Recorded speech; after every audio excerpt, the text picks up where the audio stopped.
next guest is the founder and CEO of Mielle Organics, one of the most successful Black hair care companies in the world. In her new memoir, The Glory in Your Story, Activating a Fearless Faith to Change Your Life, Your Career, and the World, she chronicles how her path to success came in the aftermath of grief. Please welcome Monique Rodriguez. Thank you. Thank you for being here. Thank you for having me. I love Mielle Organics. Thank you. I appreciate that. I use the product. So for those that are unfamiliar with your story, you started your career as a nurse. Yes. But it was after you lost your son in Yes. 2013, when he was just 6 months old, Yes. that shifted the trajectory of your career. Yes. Can you tell us about that? Yeah, so I started the company in 2014, and I started this company from pain and loss. In 2013, I went through the loss of my son. I was 8 months pregnant. I had a uterine rupture. It was a high-risk pregnancy. And we held on to him for 6 months. He was born with no brain activity. And of course, it was so traumatic and devastating. I went through the phases of like, why me? Why did this happen to me? And I had to change my narrative of asking God, what is he trying to show me from this, right? Because I believe that we all have a bigger purpose beyond our current circumstances.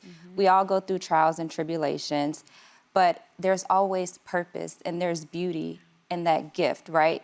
Even though it doesn't feel like a gift and it doesn't come packaged to how we expect a gift to come packaged, but I feel that my son literally changed the trajectory of my life and generations to come. Number one, he was here for a very short time, but he brought me closer to God with my faith. And I would tell you that Mielle would not be here if it wasn't for the courage that he has given me to step out on faith and to trust God to order my steps. Because for as long as I can remember, I've always wanted to be in the beauty space, but I've always doubted myself.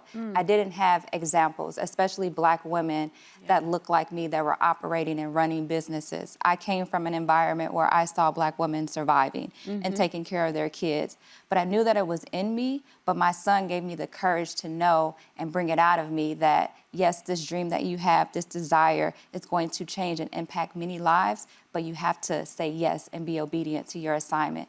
So this book is not just about my story, it's a healing journey, it's my faith journey, and it's being obedient to the assignment that God has called me to do. Wow, wow.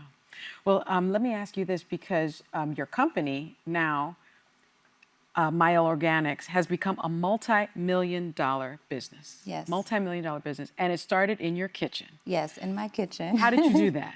Yeah, so I started trial and error, just mixing different ingredients. And by trade, I'm a nurse, so I was really big on like researching ingredients and finding which ingredients worked and performed on our hair and our skin. And science. And science, combining that background, because I was a product consumer junkie and consuming all of these products, and for whatever reasons, products, they didn't work on my hair, they didn't have the right ingredients, and so I saw this void in the market, and I saw that as I was starting to like mix my concoctions together and sharing it on Instagram, women started asking more questions. Well, how did you put this together? Can you share that recipe? Because I was experimenting on my hair, and I saw that they also had this passion, and there was a need for serving this consumer with high quality products that perform well, that also have very healthy ingredients for our hair. Yes, absolutely. Yes. Because there's still a dearth of it, you know, it's hard to find.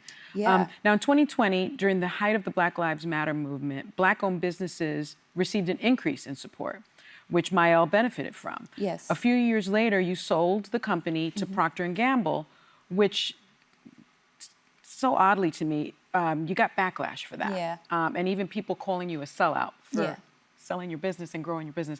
What do you say to those critics? Yeah, so when people label me as like a sellout, you know, number one, I want people to understand that the reason why I partner with P&G, as you talked about, like there's not a lot of access to products for multicultural hair.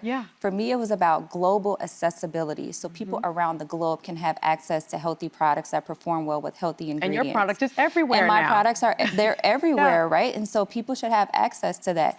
And I was also very impressed with P&G that they had so many Black executives in leadership positions that are making key decisions. And you cannot disrupt rooms if you don't have a seat at the table. So Right. I don't look at it as I sold out. I look at it as I've leveled up and I brought my seat with me because I still run the company. I'm still the CEO.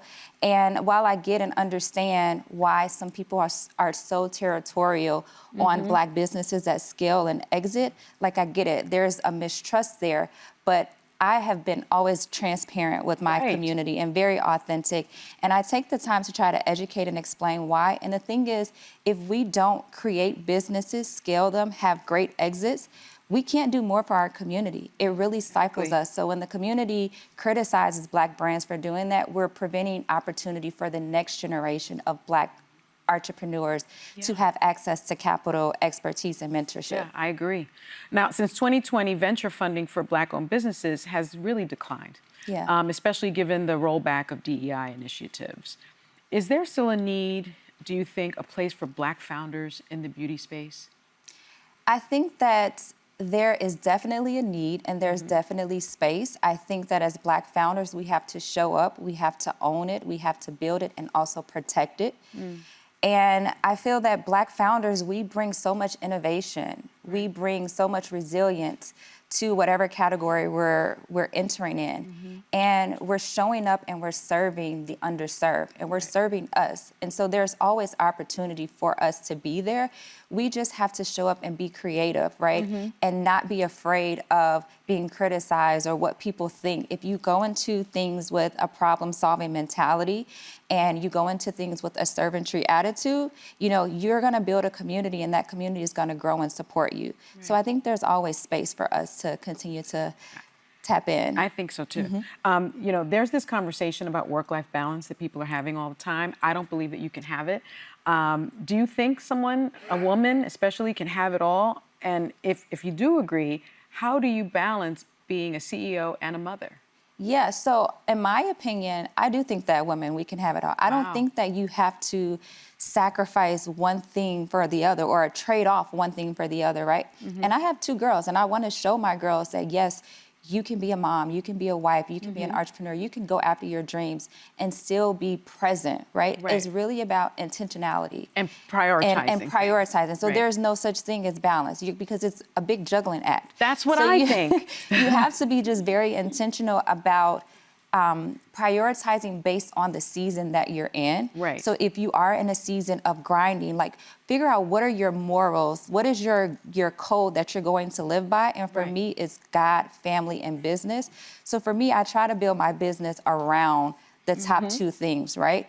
And do I always get it right? No, but I think that, you know, as moms, we have to give ourselves grace because you're not gonna always get it right. There are times where you will have to be in a board meeting and you may miss, you know, your kids' activities, track meet or whatever, and maybe the dad has to go. And then maybe you guys switch up because I run my company with my husband. So we sometimes have to take turns. He may have to stay home and I may have to travel and vice versa. But I think most important is to know that there's no handbook. No one's gonna get it right. And give yourself grace when you fall short. And if you miss the track meet, have your husband take a video. Exactly, and send it to me. That's what I always did. And then I'm texting my kids like, good job. That's right. You are doing amazing. That's how you do it. Well, our thanks to Monique Rodriguez. The glory in your story is available right now. You can scan the QR code on your screen to buy it. Have a great day. Thank you.